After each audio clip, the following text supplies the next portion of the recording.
Welcome everyone, and thank you for joining us for our 2024 Global Skin Advocacy webinar. My name is Nicole Sudiakal, and I'm the Member Services Manager at GlobalSkin, and I will be moderating today's webinar. So just before we begin, a few housekeeping items to mention. We want you to be aware that we will be recording the webinar, so you'll be receiving this recording afterwards. Also, your microphones will be muted, and if you're not muted, please remember to mute yourselves during the presentation, as we are expecting many attendees. And also, please feel free to use the chat box at the bottom to introduce yourself and your organization. And any questions that you ask during the presentation will be addressed at the very end during the question and answer period. And then during that time, you'll also be invited to turn on your videos or raise your hands to ask the questions yourselves as well. I would also like to now go over briefly the agenda. So we have a really wonderful lineup today. I'll be passing it over to Jennifer shortly. But we'll also have a wonderful presentation by Dr. José-Antonio Ruiz-Postigo, and then a presentation about the WHO resolution by Jennifer, and a presentation by Marc about the details of the coalition, as well as a presentation about the World Skin Health Coalition Awareness Campaign by Visnja. And at the very end of the amazing presentations, we will be able to have, oh, I can see something on this screen there. We'll be able to have a discussion and question period, and then conclude.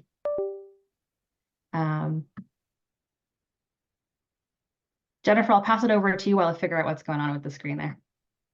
Thank you, Nicole.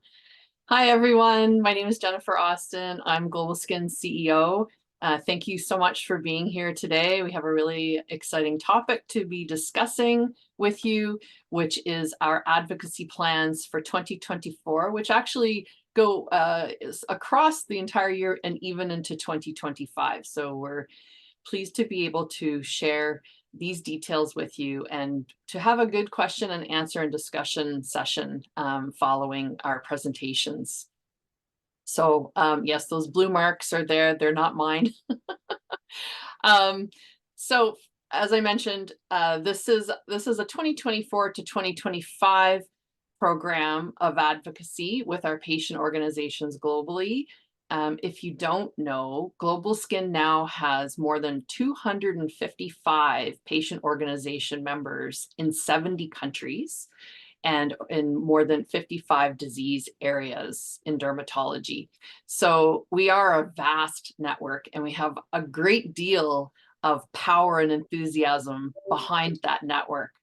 So what we're going to be talking today is how we bring all of you together as this network with GlobalSkin providing the support to tell the world about the impact of skin diseases on our patients and on their lives and on their families. And this advocacy work is about telling policy and decision makers in your countries, as well as at the international and regional levels about this and how they need to elevate the policy prioritization of skin diseases and healthcare systems. So the first thing I want to just cover is what that roadmap looks like for this year and next year. And the first aspect of this is a coalition awareness campaign that the World Skin Health Coalition will be launching next month. And that is one of the reasons that the timing of this meeting today is so important. And we will be providing you with full details about this and how we're going to support you with this campaign. I also want to provide you with an update about the GRID project and the data that has come out of the GRID study, which just concluded in December, and how that's going to be a key part of the advocacy work that we're doing. There's also work that we're doing with the World Health Organization that we'll speak about, as well as the member states of the WHO that we'll be reaching out to as part of this work. And we're fortunate to have Jose with us today from the World Health Organization. He will be making a presentation. And all of this is pointing towards a single direction, which is to have a World Health Assembly resolution in 2025 about the prioritization of skin diseases and health systems all around the world. And that's what we're going to walk you through today. So next slide, please.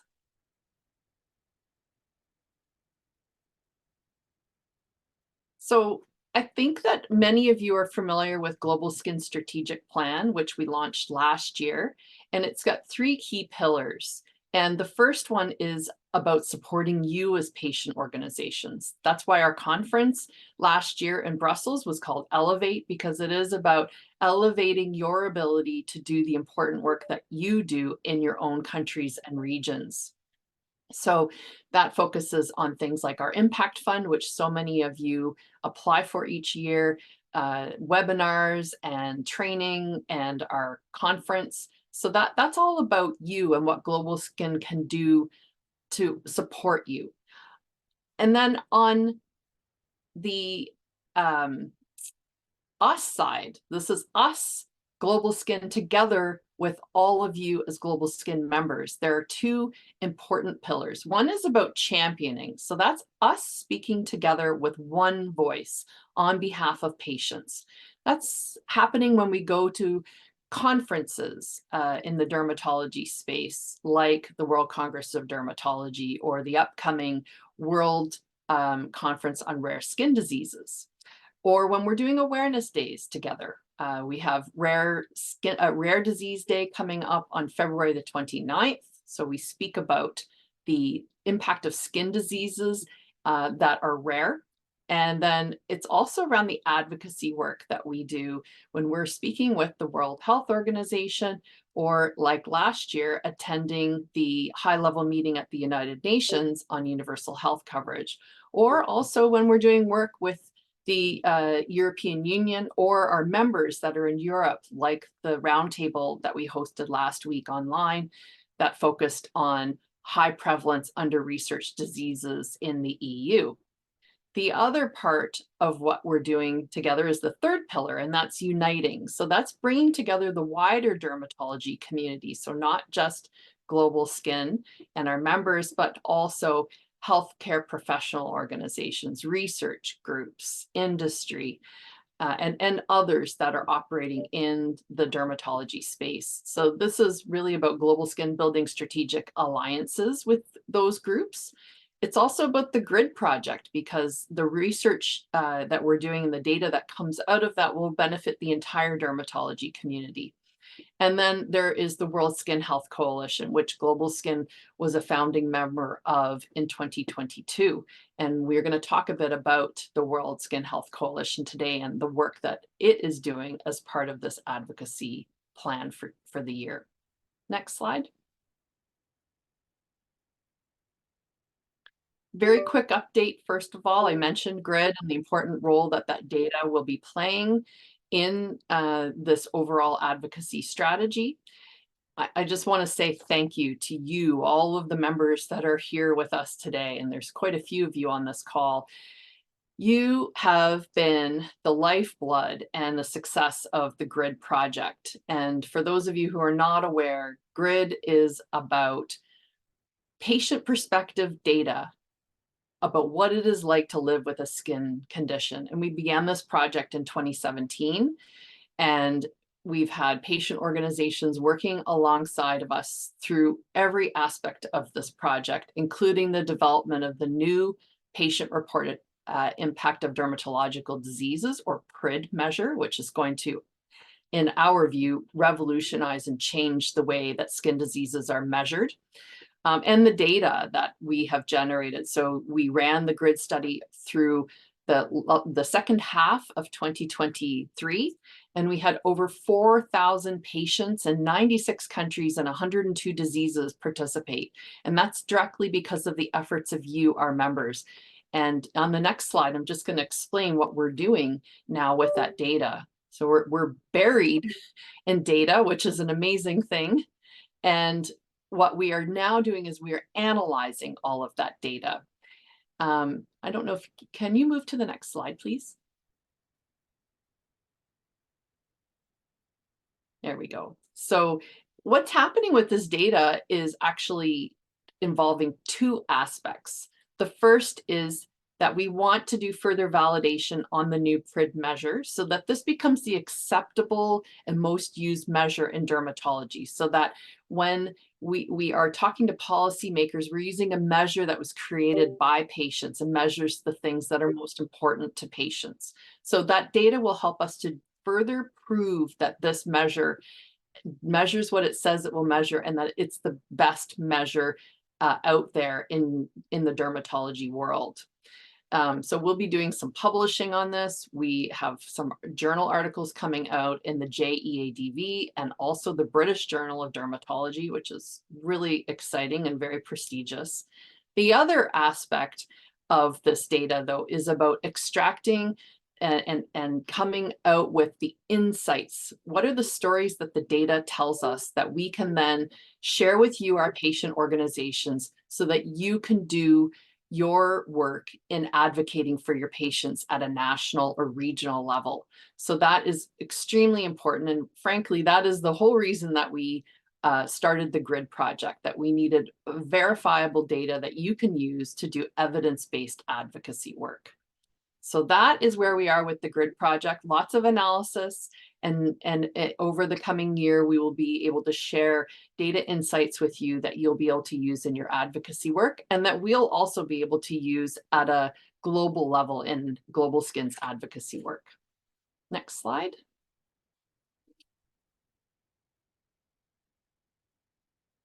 This is what I call our path to success. And you can see that this path began in 2022. And this is where we really started having interactions with the World Health Organization. And we hosted a side event. And this is when we launched the World Skin Health Coalition. So it was basically our official entry onto the world stage as skin patient advocates. And as a group, there have obviously been other interventions and representations of skin conditions at the international level, but this is the first time that it's really happened across all skin diseases. Last year was a really active year for us. We participated in a number of different global fora. You can see some of them listed here. The Neglected Tropical Disease meeting hosted by the WHO. We also participated in the high-level meeting at the United Nations on universal health coverage. And we began working on a World Health Assembly resolution with other organizations like the ILDS, that's the International League of Dermatological Societies. And we did make an attempt to get a resolution on the agenda for the World Health Assembly this year, but we needed more time. So you'll see here in 2024, the first activity is that we are still pursuing this, but we are now pursuing it for 2025. We need more time to get our members engaged, others in civil society. We need to get broad involvement across different departments inside of the World Health Organization. And we need to have more member state support across all 6 of the WHO regions. So that's a huge focus for us this year. And I am going to explain this in the second part of my presentation after Jose presents. But pursuing this resolution is a significant focus for GlobalSkin, and there is a really important role that all of you can play in this. So that's what we're really focused on this year and into next year, because it will be the World Health Assembly 2025 that we are hopeful we will have an all skin diseases resolution on the agenda. Next slide.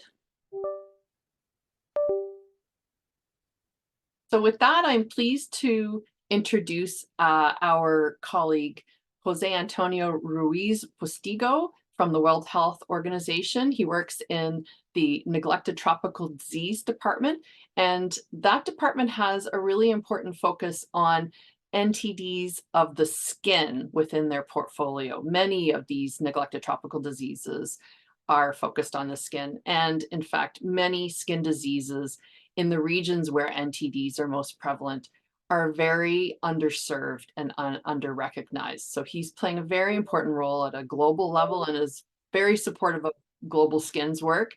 We were fortunate to have Jose at our conference in Brussels in June last year. So welcome, Jose. Thank you so much for being here today.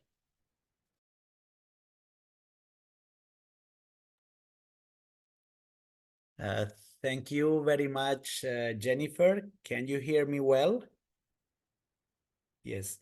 So first of all, thank you for the invitation to allow me to be here. And second, really congratulations for all what you are doing and all what you have achieved in a relatively very short period of time.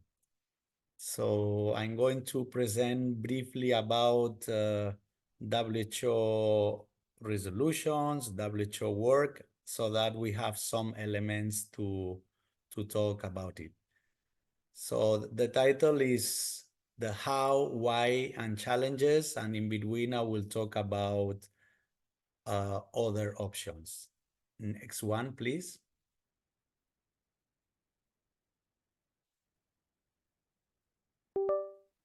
So how is a WHO resolution done? Well, I think as Jennifer explained, the previous one, sorry, the how.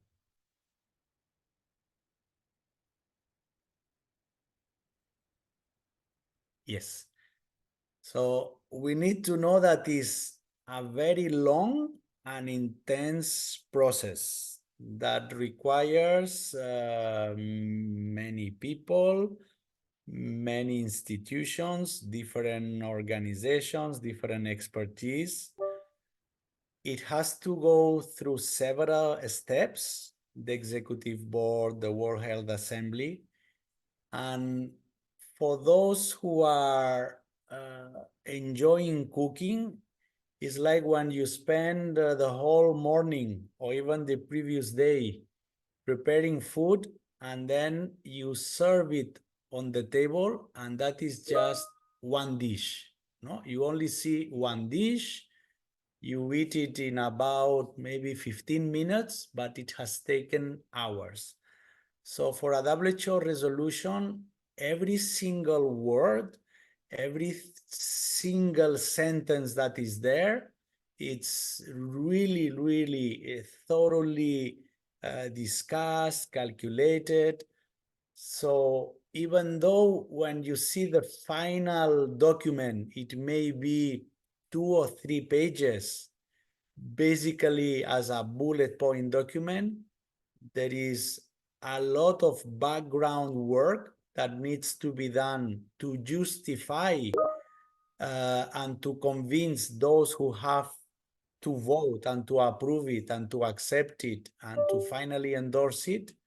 There is a lot of work that needs to be done so that everything written in that document, it's really compelling and it's not vague and it's ideally action oriented. So that would be the how.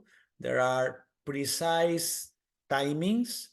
For instance, the World Health Assembly is just once a year around May.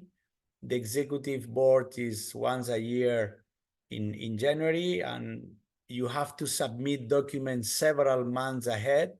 So that's why when Jennifer said we didn't make it for this year, you have to target or to aim at 2025 because it's something that requires specific steps and timelines. Next slide, please.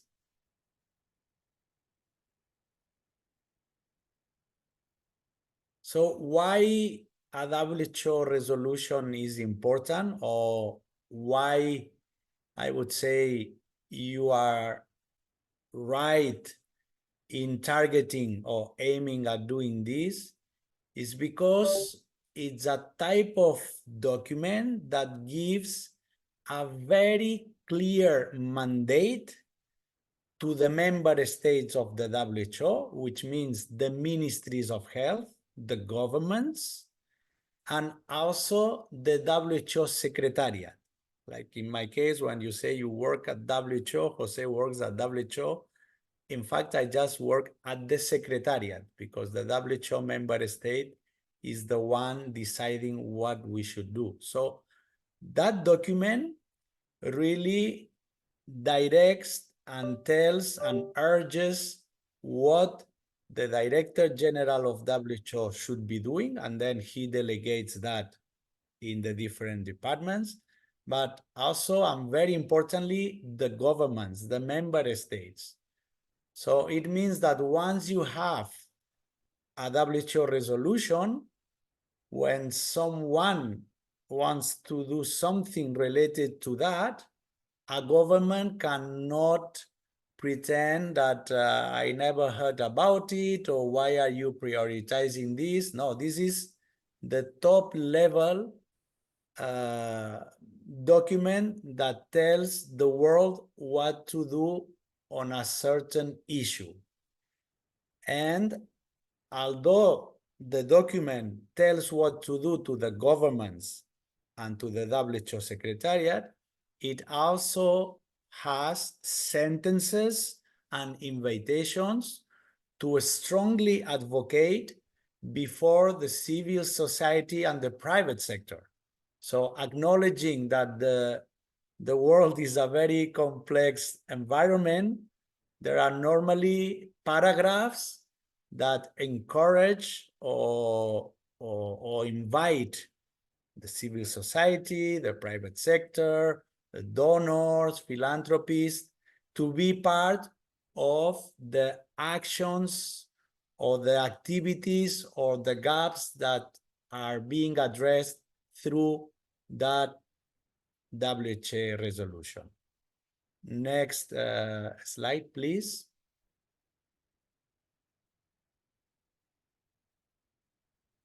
Other options. Why I have included this slide and 2 or 3 more? Because we need to be aware that not everything that we do or we can do at WHO emanates or comes from a World Health Assembly resolution.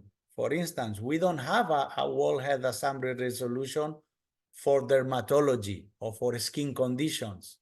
There is not even a single department where all issues related to the skin can be found.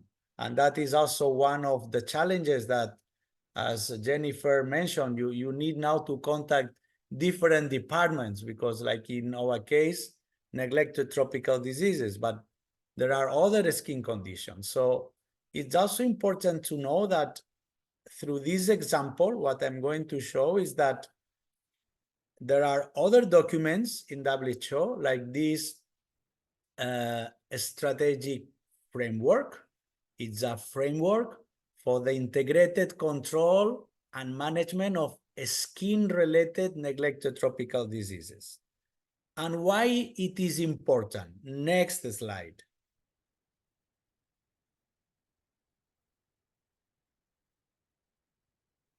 Next.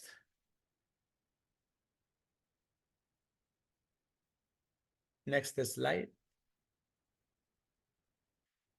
First, because it talks about skin health for all. So you see, the document is not only focusing on a small group of skin conditions, which are neglected tropical diseases.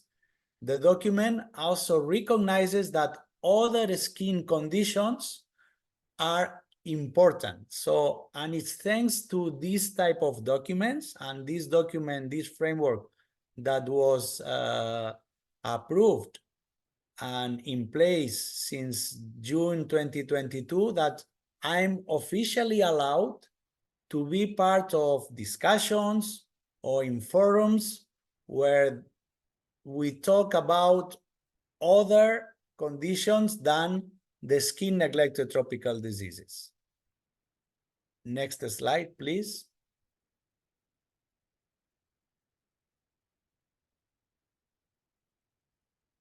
And then we need to realize that up to here, I've been talking about documents.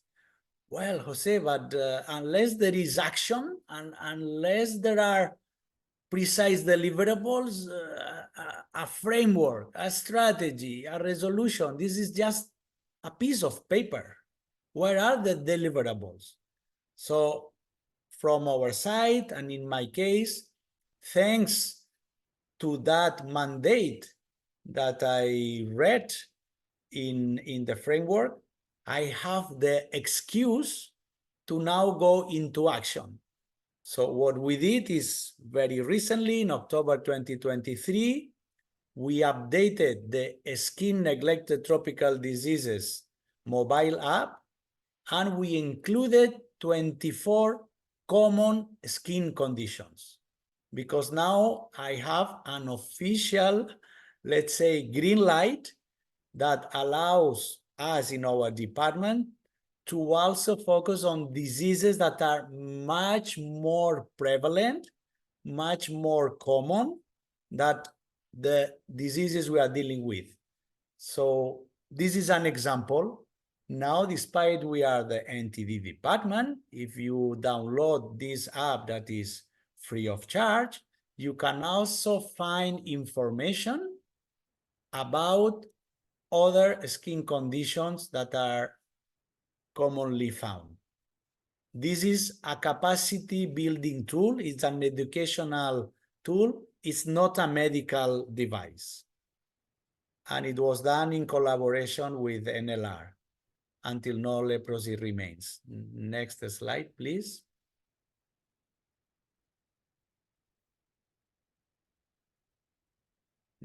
Yeah, next. That is just to show that the app is it's a very user-friendly tool where you can select the part of the body where the condition or the lesion is or where they are. You can select a few signs and symptoms, and then according to an offline logical algorithm, you get a list of potential diseases. And if you don't know about those diseases, by clicking there, you get information about them. And what I want to emphasize here is WHO has a list of official neglected tropical diseases. There are 21.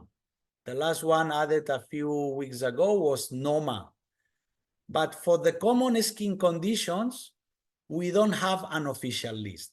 So it means that if someone looks at our mobile app and instead of those 24 diseases, a community like you feels that there are 2 or 3 more diseases that are relevant and that should be part of that catalog, we can talk about it, because there is no formal procedure to include one disease that is not a neglected tropical disease. And that's why in the past, urticaria was added, folliculitis, keloid. So despite there are some processes in WHO that are very strict, it needs a lot of approvals, there are others that if we have enough evidence from the field, from the real world, showing that we need to do something, then the door is open, we can talk and we can do it. Next slide, please.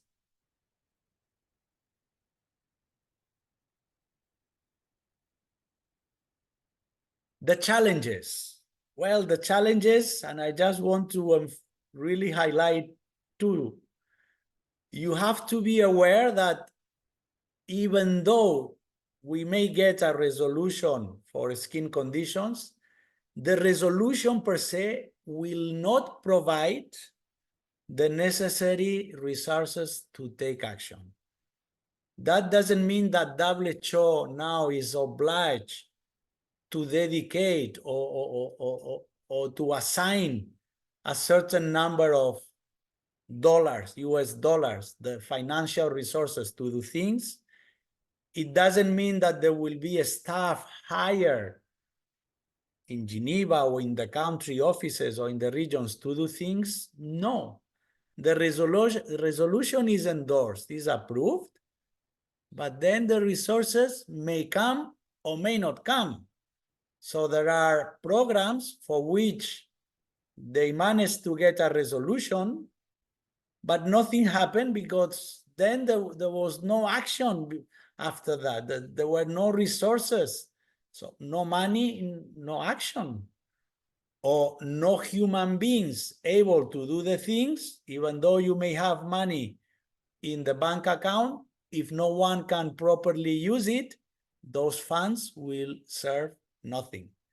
So unless a resolution is really, really thoroughly and carefully followed up by a very detailed work plan, there must be an action plan. There must be a budget to identify who does what. By only having the document, we are nowhere. Certainly, the document can help to sensitize, to mobilize, to advocate, but believe me, some colleagues, even in this webinar today, colleagues that experienced the resolution on psoriasis, and they went through a lot, and 10 years down the line, despite there is a resolution, there are many challenges and they face many difficulties. So it was not just like a passport or a green light to access resources or to do things that were needed. Next slide, please.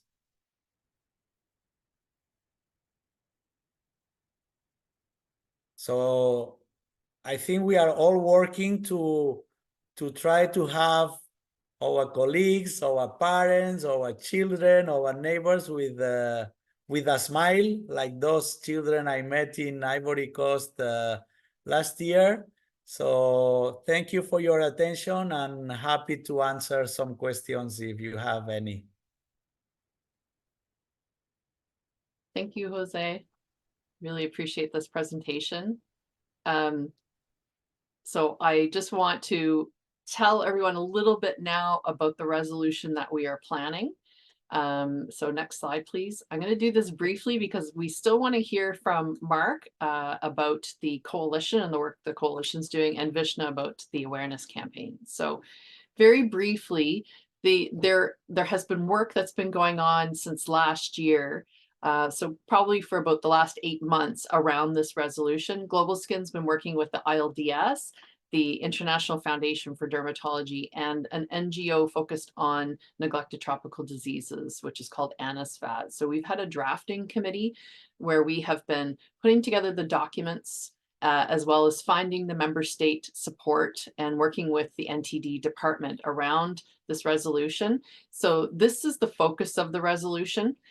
We want to target all skin diseases. So I mentioned this is different than other work that has been done in the past around advocating. It's not about single diseases, it's about all skin diseases. And that's part of the power of what GlobalSkin and you as GlobalSkin members can present on the global stage, is that we have a huge group of diseases, over 3,000. And we want to call for a dedicated health investment by member states. And really focus around primary health care, because we know that there are not enough dermatologists in the world, and many people will never get to see a dermatologist. But if we can invest more in primary health care training and understanding of skin diseases, people will have a faster, more accurate path to diagnosis and to the treatment that they so need. We also want to expand research capacity so that there's better diagnostic tools and new treatments. And we want to also see a strengthened role for the WHO in boosting coordinated and universal health data collection tools, more local production of generic medications so that it's affordable and accessible. And we want to see more skin-related health research and training that will overall benefit the population, but also the healthcare systems of countries that are struggling with patients that are not properly diagnosed and treated with their skin conditions. Next slide. And from the learnings that we've had already through this process, we want to make sure that we're making a very strong argument across all skin diseases and all types of skin diseases. We would like to see up to 30 member states worldwide across all of the regions of the WHO, including high income, middle income, and low income countries. So we have a diversity of support across member states for this resolution. And as Jose mentioned, the WHO are the member states, and we need their support for a resolution to even get it through the process to be on the agenda to be discussed at the World Health Assembly. So this is essential. We want to have you, our members, integrated throughout this process, and I'm going to speak about that in a moment. And we want to have broad civil society partners and experts that are part of this. We already have some, which you saw as part of our drafting committee, but we want to expand this. We also want to have many WHO departments aware of this work and supportive. And we already have conversations with quite a few different departments. GlobalSkin has done some of this on our own, but we also collaborate with the ILDS. The ILDS is an official relations as a non-state actor with the World Health Organization, and they have regular meetings and have had GlobalSkin participate in those meetings. So we have meetings coming up in Geneva next month with departments like non-communicable diseases, radiation, NTDs, universal health coverage, etc. Next slide.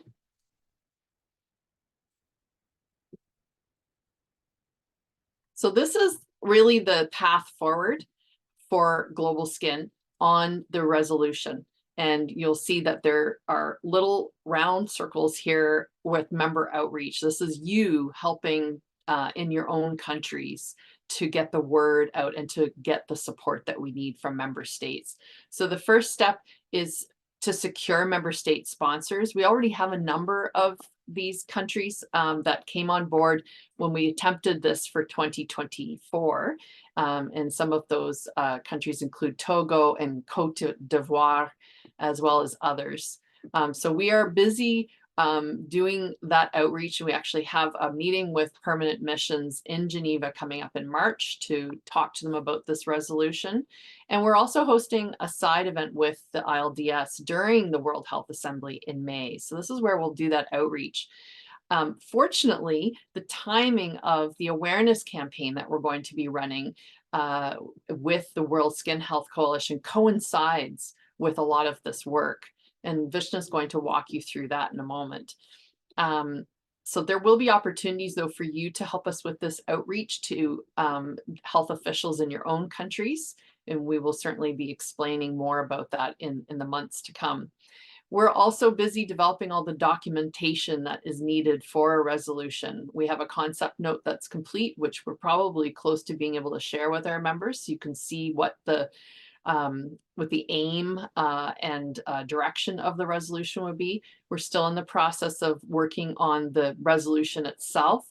And this is just a suggestion of what the resolution could be, because again, it comes from the member states. So it's not GlobalSkin's resolution. It will be some member states that actually put this forward and are the ones that champion this, but we're in the background supporting.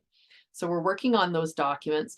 The first step in the process is that we have to put those documents forward to the Secretariat of the WHO so that it can be considered for inclusion by their executive board at their January meeting. So that submission has to be made in September, and we'll be certainly reaching out to particularly the member states that are on the executive board to encourage them to consider this when they are setting their agenda.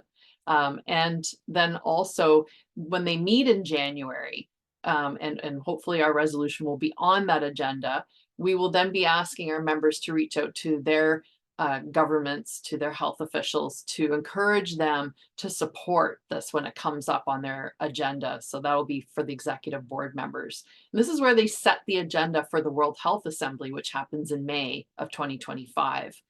And so if we end up successfully on that agenda, our work is not done. This is actually where we then really need to reach out to all member states, and our members will play such an essential role in this and encourage those member states to support the resolution and pass it.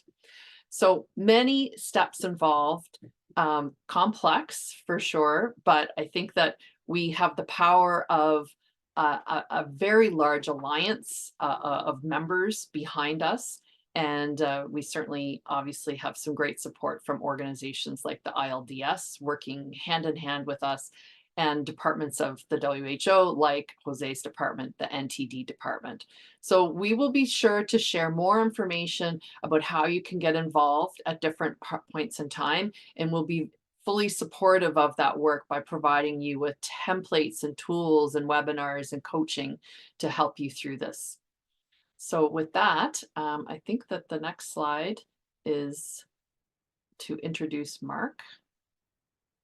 So Thanks, Jennifer. I think you all know Marc. Marc is our GlobalSkin Board President, but he is also the chair of the steering committee of the World Skin Health Coalition. So over to you, Marc.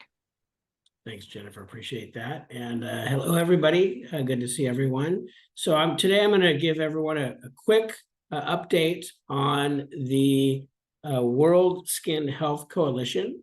So the World Skin Health Coalition is a multi-stakeholder group of like-minded organizations that is focused on putting medical dermatology on the global health agenda. So together, we harness our collective power to raise awareness about the global impact of dermatological diseases and conditions, and so that we can increase health policy prioritization. The coalition effectively provides a forum where stakeholders can pool resources to raise awareness, mobilize, and advocate. Eligible partners are registered organizations that with members and or operations in more than one country, and they should have a commitment, obviously, to patient care in dermatology. Next slide.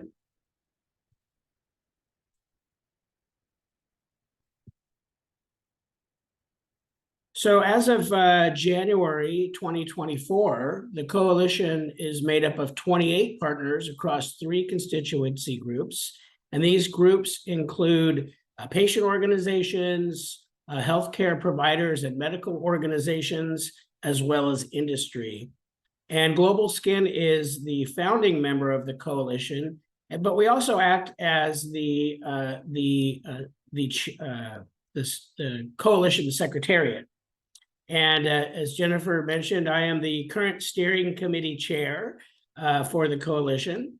And all patient organizations that span multiple countries in their work can become a partner of the coalition. So if you're interested, please make sure you reach out to us. We'd like to have as many patient organizations become part of the coalition as possible. However, if your organization is not a multi-country organization, please know that your voice is strongly represented in the coalition through GlobalSkin. Next slide.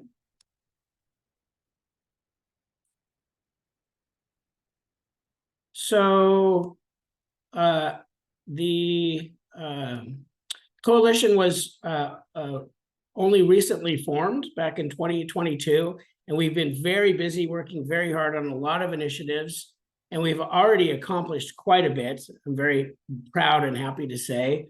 This past year, we executed year 1 of our 5-year strategic plan, and I want to share some of those highlights with you.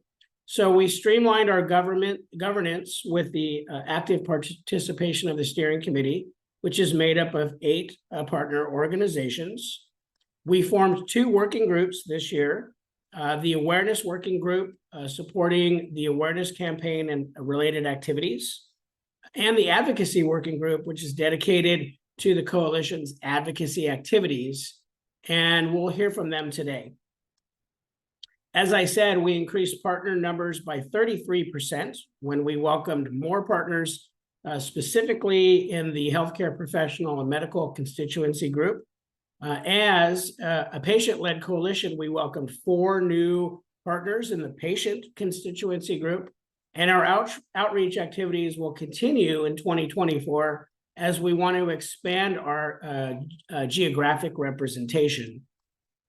We're working with a marketing agency that has undertaken development of a global awareness campaign, and the agency did extensive research around the campaign messaging with the support of coalition partners and all of their networks. We collectively received a creative brief and chose a creative concept. Next slide.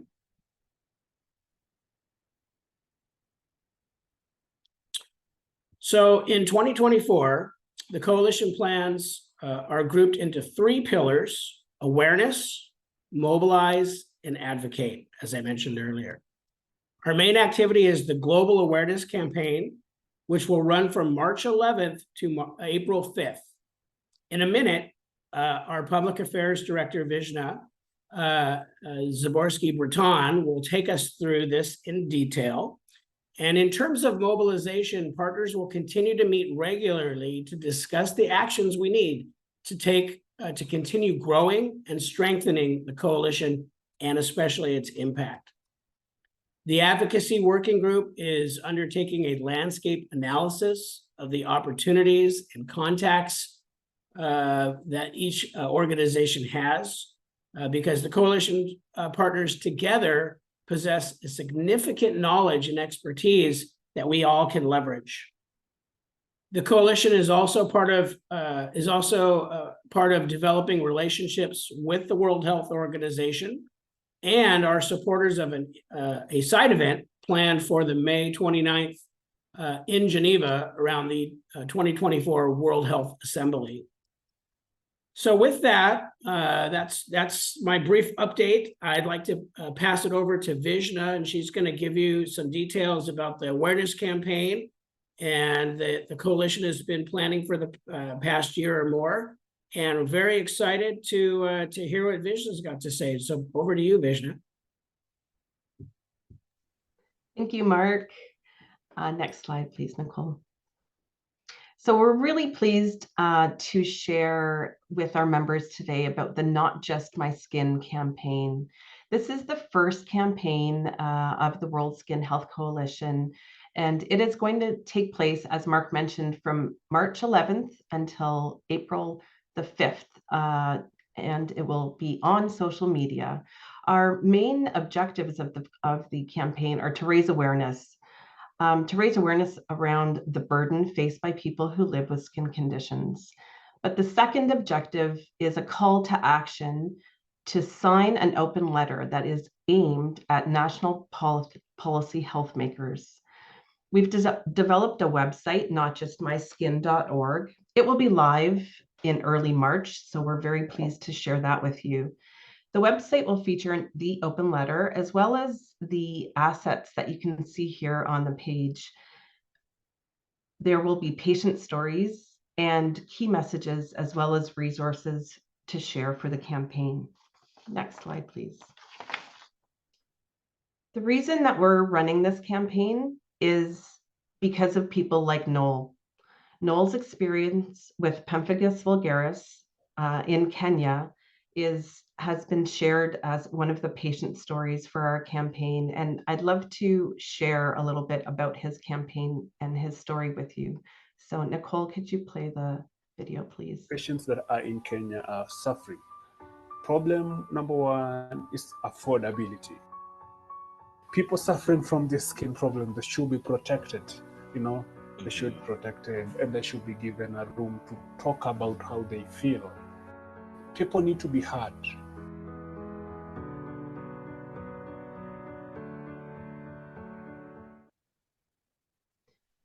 Noel has graciously shared his story with us, and it will be one of 3 patient stories that are featured in our campaign. Next slide, please. This is Shpila. Shpila is a mother of 2 children with atopic eczema. She's from Slovenia, and this is her story. The other thing are the waiting lines, like regular wait for my youngest dermatologist. We had to wait for 15 months. And then when he was like 4.5, his skin was so damaged that he actually got a fever from that. And then we were actually hospitalized for 12 days. At the end of the day, I think we do more for our children than we do for ourselves, right? And I just wanted them, to have everything, to have a life, to know that they can do anything.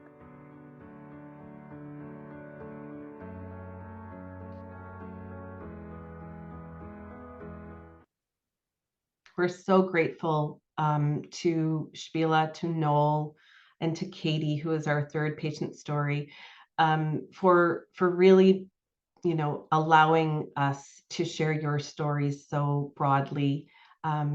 We think that these patient stories are so compelling and really make our campaign very, very valuable. We'd like to also thank our members who were very active in helping us to find stories, patients around the world who were willing to share with us their burdens and how they're coping on a daily basis.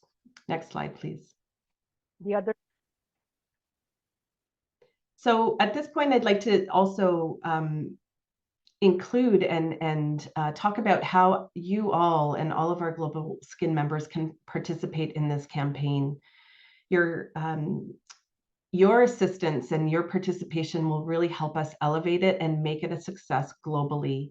We will have a social media toolkit that is available that includes social media cards, key messages, the videos that you've seen, as well as a calendar with dates, release dates. This campaign is a coordinated approach with all of the coalition partners that Marc referenced, but all of the GlobalSkin members and members of all of the coalition partners will also participate. So this is really going to be an incredibly powerful campaign. You will receive all of the resources by email, so keep your eyes out. We'll be sharing those in the coming days. And the campaign will really result in having signatories from around the world that demand change and increased prioritization of skin conditions at the health policy table. Next slide, please. So the calls to action today are, number one, add your voice to the Not Just My Skin campaign by signing the letter. And then secondly, please share the campaign on your social networks, help to amplify our messages, and we really look forward to seeing you online and to make a massive impact this year. Thank you very much. Over to you, Jennifer. Thanks so much, Visnja. So there was a question in the chat about languages for this campaign, and I wish that we could afford as a coalition to be able to do this in all the languages of our members. But having just done our grid survey in 17 languages, I can tell you how complex and expensive it is to do translation. And that continues to be one of the big challenges of GlobalSkin as a global organization. So this campaign is only available in English. However, when Visnja shares the assets next week, they will be shared in a way that you can translate them into your languages. GlobalSkin will be running its campaign. So will all the other members of our partners of the coalition. And the coalition itself is running this as a paid campaign. So there will be lots happening out there. And then what we're asking is if you're able to localize this in your own countries, that would be wonderful. And if you have the resources to be able to do it in your language, all the better. So those assets will be coming to you. So we're very short on time for questions, and I really regret that. There was a lot for us to communicate and share with you today. I know that Marc does need to leave in the next 5 minutes, and there may be others that do as well, but I think that Nicole and we have chatted in the background, and we're happy to stay on for an additional 10 minutes past. So we can stay until 40 minutes past the hour if there are a lot of questions. So we can just open the floor to questions and comments. You can either do it in the chat or you can raise your hand, please. Sorry, can you just raise your hand? Yes, I can hear you, Lex. Go ahead. Okay, perfect. Just to give you an update, as you have been as well at the European Academy for Dermatology and Technology conference in Berlin last year. We were 16,000 people, and we are part of the task force for patient advocacy, and we said, hey guys, we need to have a patient village which is clearly visible and integrated. So I made a document, 15 other patient organizations reviewed it. I added a comment and sent it to the AADV board. So let's see what's going to happen in Amsterdam this year. That's fantastic, Lex. Thank you. I know that that's been an ongoing challenge, and I know that you've Yes. taken that up Yes. on behalf of the patients. So thank you for that. Do we have Okay. another hand by Vivian? Please go ahead and unmute yourself if you'd like to ask a question. Okay. My question goes right to how can GlobalSkin Foundation, other rated core partners integrate the local content or indigenous knowledge into the issue of skin disease? For example, in Africa, we have some evidence-based study stories where people have used content like medicinal plants and I've got positive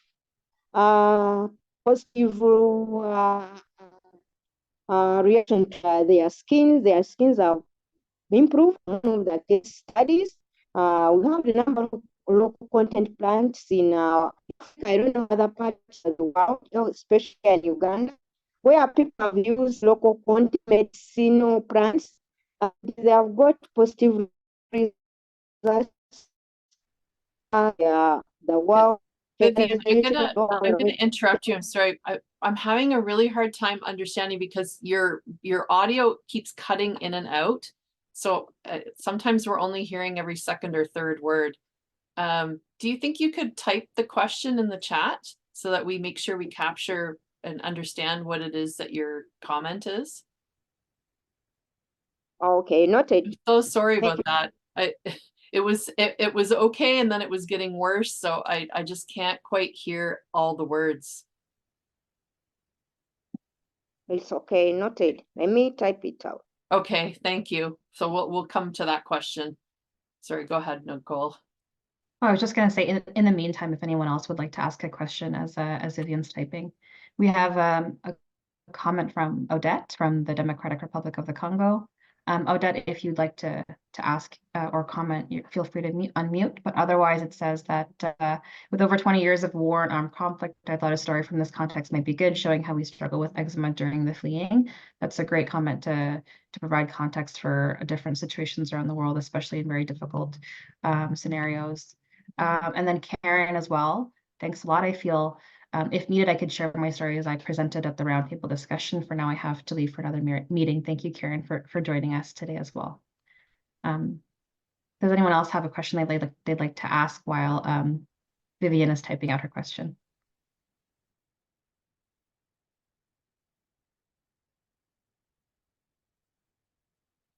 I will just say, Nicole, that it was very difficult for us to choose the stories. Because there are a lot of costs associated with developing a campaign. We had to only do 3 stories, and we had so many amazing stories come to us, and we wanted to ensure that we were having good representation across geography, across ages, across diseases. So we were only able to have 3, but there are so many more stories, and I think that that's something that we would like to look at being able to integrate later on to have more of these stories. But I think that the other piece is that we're also telling the stories of many people by having the open letter that people can sign. And then they can also tell the world that they have signed that through social media. And what will happen at the end of the campaign is we will have collected the numbers of people and the geographies represented of who has signed the letters. And then when we have our side event in Geneva during the World Health Assembly in May, we'll be able to tell the story of the many, of how many people signed this letter and where they were from. So even though we can't tell every single story, we can share the experience of the larger community. Okay, back to you, Nicole. Thanks, Jennifer. We have a hand up from Martin. Please go ahead. Oh, yes, thank you. Jennifer, only a suggestion about the 3 stories. Why don't we use one story for one of the continents around the world, because it's to have all the representation around the world, all patients from all of countries. Maybe we can move to 5 or 6 in this case. That would be great, Martin, but the expense of doing that was beyond our budget. So we were only able to do 3. Each time we add another story, there's the whole development of the creative and the video. And so that for this campaign, we could only afford to do 3. If we can raise more money someday and do an even bigger campaign, that would certainly be my dream, to have one from every one of the 6 WHO regions. But again, hopefully we can also tell the story of all the regions by having people participate from every single region, so that we can say that we had, you know, X number of participants from, you know, the various regions of the world. So yes, this is always the challenge of not-for-profit organizations and funding. Thanks, Martin, for your question. I see that Vivian was able to ask the question in the chat. It is, thank you for the great presentations. How can local content for or medicinal plants knowledge be integrated in treatment of the various skin diseases? So I think that there are a few programs that GlobalSkin is working on where some of this type of knowledge and experience can be integrated. One is that we're working on treatment guidelines for atopic eczema. And so for that condition, our patient organizations can get involved in that community. And then we are also working on, in terms of rare diseases, around a community of care initiative. So we can look at what some of the experiences are within the rare disease community. I think for this campaign, we don't want to get into specifics about treatments.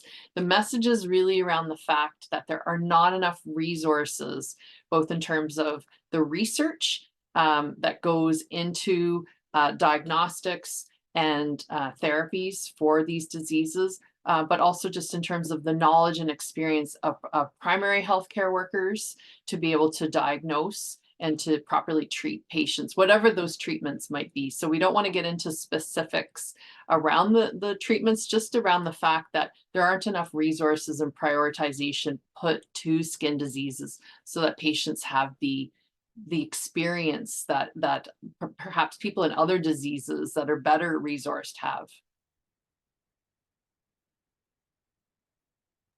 Thanks so much. I think that Trong had his hand up as well.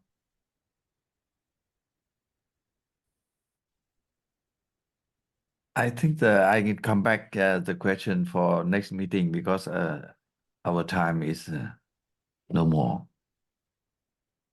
That's okay. If you want to ask the question, Trong, we can stay on for another few minutes. It's up to you, though.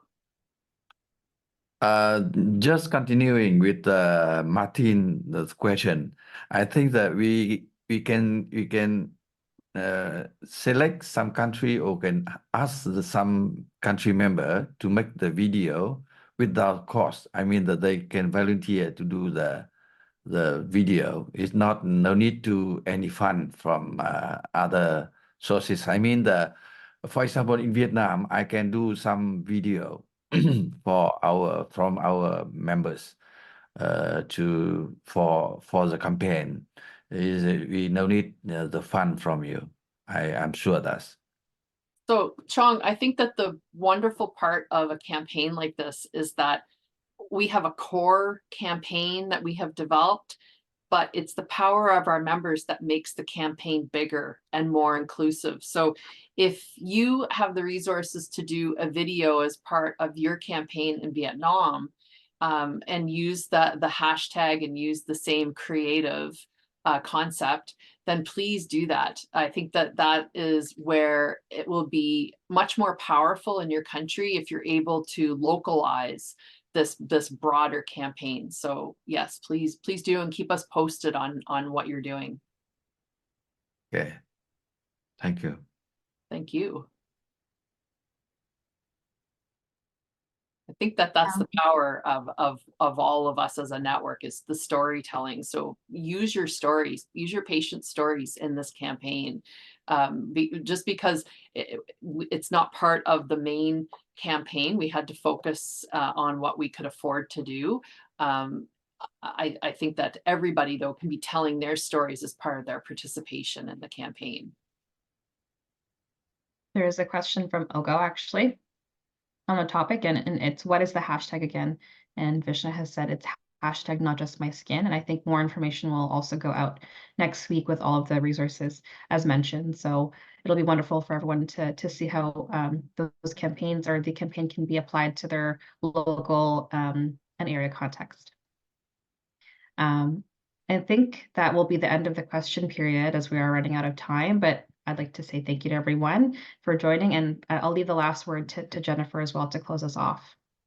Thanks, Nicole. If you could just go to the last slide, thanks. I just want to revisit this slide one last time. So this is our path forward. The awareness campaign is a really important first step in socializing the issues and challenges around living with skin diseases. This brings it to people on a level that they can understand.